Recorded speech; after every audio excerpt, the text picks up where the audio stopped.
ஹாய்ங்க, இன்றைக்கி வீடியோவில் ஒரு Indian dessert recipe beetroot halwa எப்படி செய்கிறதுன்னு பார்த்துடலாமா? வீட்டில் பீட்ரூட் இருந்தாலே போதுங்க, சட்டுன்னு அரை மணி நேரத்தில் இந்த டேஸ்டியான ரெசிபியை ரெடி பண்ணிடலாம்.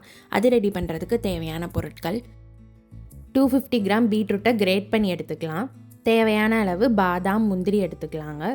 2 கப் காய்ச்சின பால் எடுத்துக்கலாம். தேவையான அளவு நெய் எடுத்துக்கலாங்க.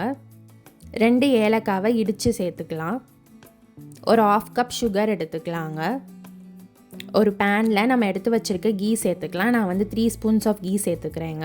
கீ நல்லா உருகவும் நம்ம எடுத்து வச்சுருக்க பாதாம் முந்திரியை சேர்த்து நல்லா ப்ரௌனிஷாக ஆகிற வரைக்கும் நம்ம ரோஸ்ட் பண்ணி எடுத்துக்கலாங்க. இப்போ அதே பேனில் நம்ம கிரேட் பண்ணி வச்சுருக்க பீட்ரூட்டை சேர்த்து நல்லா நம்ம ரோஸ்ட் பண்ண போகிறோம். பீட்ரூட்டை ஒரு 50% சாட்டே பண்ணி எடுத்துக்கணுங்க. அப்போ தான் அதில் இருக்க வாட்டர் கண்டென்ட் ட்ரை ஆகும். நம்ம ஃபஸ்ட்டே பீட்ரூட்டோட சுகரையும் மில்கையும் சேர்த்து மிக்ஸ் பண்ண ஆரம்பிச்சிட்டோம்னா அதோட டெக்ஸ்டரே மாறிடும், அதோட வாட்டரும் ட்ரை ஆகாது. ஸோ நல்லா சாட்டே பண்ணதுக்கப்புறம் நம்ம பால் சேர்த்துக்கலாங்க.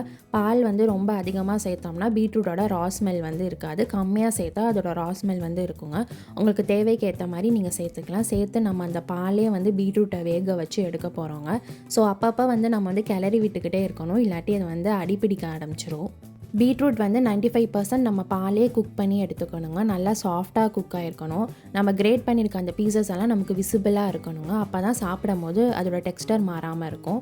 95% குக் ஆனதுக்கப்புறம் நம்ம சுகர் சேர்த்துக்கலாங்க. பீட்ரூட்டில் ஏற்கனவே நிறையா சுகர் இருக்கும், ஸோ அதுக்கேற்ற மாதிரி சேர்த்துக்கலாம். நான் இன்றைக்கி 1/4 கப் சுகர் சேர்த்துக்கிறேங்க. உங்களுக்கு நல்ல ஸ்வீட்னஸாக வேணும்னா அதுக்கேற்ற மாதிரி நீங்கள் ஒரு 1/2 கப் சுகர் கூட சேர்த்துக்கலாம்.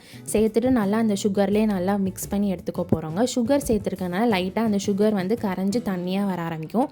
நம்ம அப்பயே நல்லா கெட்டியாக மிக்ஸ் பண்ணி விட்டுட்டே இருக்கணுங்க. இந்த ரெசிபி செய்யும் போது சுகர் நம்ம முன்னாடியே சேர்த்துடக்கூடாதுங்க. பீட்ரூட் வேகிறதுக்கு முன்னாடியே சேர்த்துட்டோம்னா அது வேகாமல் அப்படியே அதோட ரான்னஸ் நம்ம சாப்பிடும் போது ஃபீல் பண்ணுவோம். வெந்ததுக்கப்புறம் சேர்த்தா தான் அதோட டெக்ஸ்டர் நல்லா இருக்குங்க. இப்போ நல்லா திக்கான பதத்துக்கு வந்ததுக்கப்புறம் நம்ம நெய் சேர்த்துக்கலாங்க. இடித்து வச்ச ஏலக்காவை சேர்த்துக்கலாம். முந்திரி பருப்பு சேர்த்துக்கலாங்க. சேர்த்துட்டு நல்லா ஒரு 3 மினிட்ஸ் குக் பண்ணி எடுத்துட்டோம்னா சூப்பரான டேஸ்டியான பீட்ரூட் அல்வா ரெடி ஆயிடுச்சுங்க. நம்ம ஊரில் அல்வானா சாஃப்டாக ஸ்மாஷ் ஆகி இருக்கணும்னு இருக்குங்க. இந்த மாதிரி வெஜிடபிள்ஸில் செய்யும் போது அதோட கிரேட்டட் ஸ்ட்ரக்சர் இருந்தால் தான் பார்க்கவும் சாப்பிடவும் நல்லா இருக்குங்க. நீங்களும் இந்த ரெசிபியை வீட்டில் கண்டிப்பாக ட்ரை பண்ணி பாருங்கள்.